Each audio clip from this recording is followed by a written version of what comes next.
J'ai jamais fait de demande d'admission dans un cégep, c'est 85 $. Et yo, coucou les gars, de retour pour une nouvelle vidéo. C'est encore moi, Eddie Kodjan. Désormais, appelez-moi le GOAT. Le 10+1, numéro 11, comme Didier Drogba. Le troisième Messi, le monument vivant. Aujourd'hui, dans cette vidéo-là, je vais vous montrer un peu comment j'ai fait pour obtenir mon admission au cégep en soins infirmiers. Même si vous ne faites pas soins infirmiers, vous pouvez suivre le même processus. C'est pas compliqué pour pouvoir obtenir votre admission. Donc cette vidéo-là s'adresse à ceux qui cherchent à faire des candidatures dans des cégeps, qui ne savent pas comment s'y prendre, qui ne savent pas comment mettre toutes les chances de leur côté pour pouvoir réussir. Si vous restez jusqu'à la fin de la vidéo, vous aurez toutes les chances de votre côté, ne vous inquiétez pas. Pour ceux qui viennent de me découvrir, j'ai pas mal de vidéos qui pourront vous aider à réussir votre procédure d'études en France et au Canada, tout seul, sans passer par une agence, si vous êtes autonome et régulier dans mes vidéos. Pour ce faire, je vous invite à faire un tour sur ma chaîne, à regarder mon contenu et si mon contenu vous plaît, n'hésitez pas à vous abonner à cette chaîne, à me laisser un pouce vers le haut sur toutes les vidéos que vous allez voir, à activer la cloche de notification pour ne rater aucune de mes vidéos. Et pour les moins autonomes, j'ai mon agence qui s'appelle EK Consulting qui pourra vous aider. Elle existe depuis 2019. On a aidé pas mal d'étudiants. Je tiens à rappeler que je ne suis pas agent d'immigration, je ne travaille pas à l'immigration, je ne suis pas en mesure de vous donner le visa. Le jour où je vous dis le contraire, traitez-moi de menteur. Je ne suis pas en mesure de vous donner le visa, mais je peux vous accompagner pour que vous puissiez avoir toutes les chances de l'obtenir. Parce que je suis passé par là, par la procédure d'études en France, par la procédure d'études au Canada et je les ai réussi en une fois. Donc, pour ceux qui seront intéressés, il y a la page Instagram de l'agence qui s'affiche là, vous contactez, vous pourrez prendre toutes les informations que vous souhaitez. Si tout ça c'est bon, générique et on commence la vidéo.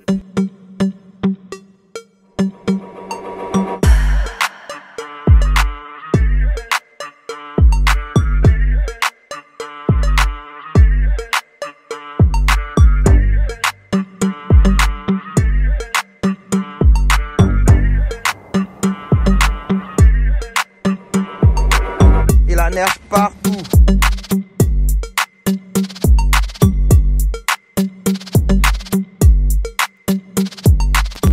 Retour. Alors, comme je le disais en introduction, je suis moi-même étudiant en soins infirmiers au cégep ici au Canada. Je sais que c'est un domaine qui intéresse pas mal de personnes. Donc, vous avez forcément des interrogations que je vais essayer d'anticiper avant même de commencer à parler de comment j'ai fait ma procédure d'admission au cégep. Je vais aussi répondre aux questions de ceux qui ne font pas les soins infirmiers. Je sais que vous avez aussi des interrogations. Voilà, je vais essayer d'anticiper et répondre à quelques questions avant de vous montrer la procédure à suivre pour pouvoir avoir l'admission. C'est bon? Déjà, les questions que les gens se posent souvent, c'est quels sont les cégeps moins chers en soins infirmiers? C'est-à-dire quoi? Quels sont les cégeps qui ne coûtent pas cher et qui proposent les soins infirmiers? Laissez-moi vous dire que moins cher et soins infirmiers ne collent pas ensemble. Il ne peut pas avoir soins infirmiers et moins cher dans la même phrase. Ce n'est pas possible. Parce que tout ce qui est comme formation qui touche à la santé coûte extrêmement cher. Pour un exemple simple, moi, ma scolarité ici est de 21 000 $ canadiens par an, à raison de 10 500 $ par session. Vous voyez que ça fait 21 000. Et ça, c'est sans compter tout le matériel qu'on nous fait acheter. Tout le matériel médical qu'on nous fait acheter, tous les livres qu'on nous fait acheter qui ne sont pas forcément dans les cours parce qu'on nous demande d'avoir une très bonne culture générale aussi. Donc on a beaucoup de documents qu'on achète. Faire les études en santé ici, ça coûte cher. Donc ne comptez pas sur cette histoire de moins cher parce que vous n'allez pas trouver des formations en soins infirmiers qui coûtent moins cher. La moyenne c'est 21 000 $, sinon plus. Voilà, donc ça va sûrement briser le rêve de certains, mais c'est la réalité. Si vous voulez vraiment faire soins infirmiers comme études ici, apprêtez-vous niveau argent avant de candidater en soins infirmiers. Ne comptez pas trop également sur les bourses d'exemption parce que par cégep, s'il y a trop de bourses, il y a 8 bourses. Et à moins que vous soyez peut-être le premier national dans votre pays, c'est pas à vous qui vont donner cette bourse d'exemption. Ok? Pour les autres formations qui ne sont pas en lien avec la santé, c'est un peu plus relax quand c'est au cégep, ça coûte pas très cher. Ça coûte aux alentours de 7 000 $ par session. Donc par an, ça fait 14 000 $, ce qui est c'est abordable. Bon, après, abordable, ça dépend des personnes. Voilà, abordable, ça dépend des personnes. Voilà, donc déjà, c'était ça. En santé, il faut compter jusqu'à 20 000 au moins pour pouvoir avoir une formation en santé au cégep. Et dans les autres domaines qui n'ont rien à voir avec la santé, il faut compter 14 000 $ par an. Ok. Du coup, là, je vais vous montrer maintenant comment j'ai fait pour avoir mon admission au cégep où je suis actuellement. Alors, pour ma demande d'admission, j'ai eu besoin d'un téléphone portable, de mes documents, mes bulletins et d'une carte bancaire pour pouvoir faire le paiement en ligne. Parce que c'est comme ça. Donc, la première des choses à faire, je suis venu sur Google. J'ai tapé SRAM QC. Voilà, et j'ai lancé la recherche. Lorsque vous tapez SRAM QC, vous allez voir la première chose qui va s'afficher, c'est SRAM. Le site, c'est www.sram.qc.ca. J'ai cliqué là-dessus. Je suis arrivé sur le site et vu que je voulais prendre toutes les informations possibles pour mettre toutes les chances de mon côté, j'ai cliqué sur le petit carré en haut là. Quand vous cliquez dessus, vous allez voir programme, cours et places disponibles. J'ai cliqué là-dessus et là, vous voyez candidature internationale. Vu que vous n'êtes pas au Canada, vous faites partie de ce qu'on appelle candidature internationale. Donc, vous cliquez là-dessus. J'ai simplement cliqué là-dessus. Et lorsque j'arrive sur candidature internationale, on me dit consulter le tableau des programmes offerts. Vous cliquez encore là-dessus. Voilà. Et quand on appuie là, vous voyez qu'il y a plein de formations. Et en même temps, ceux qui font le droit, qui se demandent s'ils peuvent faire le cégep, oui.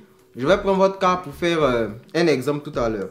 Donc là, je vais descendre, je crois que c'est le 310. Oui, c'est dans les 310. Voilà, pour ceux qui font le droit, c'est technique juridique que vous pouvez faire. Donc là, je clique là-dessus par exemple. On m'affiche le nom d'un cégep qui propose. Donc sur le SRAM, quand tu tapes technique juridique, pour l'instant, c'est seulement ce cégep-là qui propose ça. Donc vous n'avez pas trop le choix. Donc on clique là-dessus. Quand on clique là-dessus, on voit, on dit ce programme dans ce collège est ouvert sans restriction de place à ce tour. C'est-à-dire que si vous candidatez actuellement pour technique juridique, vous avez toutes les chances d'être accepté parce qu'il n'y a pas de restriction de place. Toutes les places sont encore disponibles. Donc voilà, vous voyez non?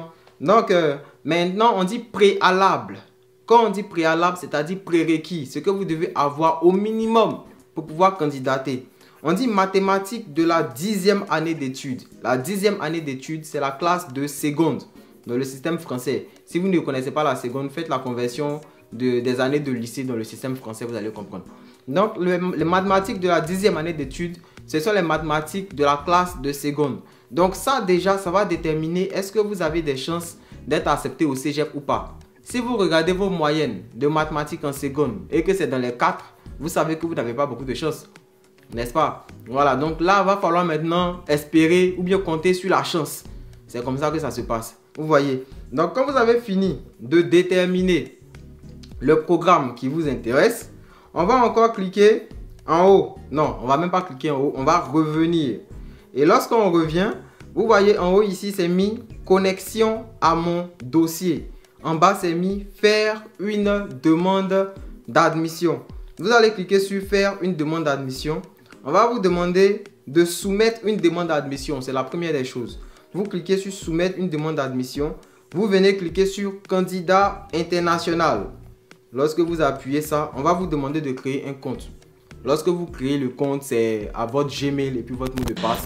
Après ça, la formation qu'on a eu à voir, technique juridique, si c'est ce qui vous intéresse, vous voyez qu'il n'y a pas de restriction de place. Donc, quand vous allez finir de créer le compte, on va vous demander de choisir une formation. Vous choisissez la formation. Après ça, on va vous demander votre nom, votre prénom, où est-ce que vous êtes né, où vous avez fait le collège et tout et tout. Ça, j'ai pas besoin de faire une vidéo pour vous montrer ça parce que vous savez où vous avez fréquenté. Donc après, quand on vous pose toutes ces questions personnelles là, ils vont vous demander de payer les frais qui sont à 85 $. Si vous n'avez jamais fait de demande d'admission dans un cégep, c'est 85 $. Et puis après ça, vous allez maintenant ajouter vos bulletins sur le compte. C'est facile. Voilà, je ne vais pas trop rentrer dans les détails pour ne pas que ça fasse long, mais c'est l'essentiel que je vous ai montré. Pour le reste, si vous savez lire, c'est correct. Mais attention, vous devez avoir un test de français. Voilà, test de français là aussi là. Hey! Ah, vraiment, il y a vu de ces choses, hein. Appliquez-vous sur le test de français. J'ai déjà fait une vidéo sur les tests faciles pour pouvoir intégrer le cégep. On appelle ça le Bright Language. Pour ceux qui ne savent pas ce que c'est, allez sur ma chaîne, regardez la vidéo qui s'appelle test de français facile et rapide pour admission au cégep et université. Vous pouvez passer le test en ligne, ça ne met pas de temps. Et lorsque vous avez tout ça, vous mettez sur votre compte maximum 1 mois. Vous avez votre réponse, vous faites votre CAQ, vous partez au visa.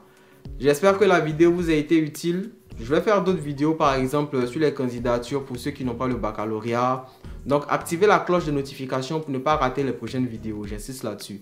Et pour ceux qui veulent faire des réorientations bêtes, excusez-moi, je vous déconseille. Si vous avez eu un baccalauréat littéraire, un bac A, un bac littéraire, je vous déconseille tout ce qui est scientifique comme les soins infirmiers. Parce que vous-même, vous voyez que ça ne marche pas. Non? Donc ne faites pas ça. Voilà, donc je m'arrête là. On s'attrape pour une prochaine vidéo.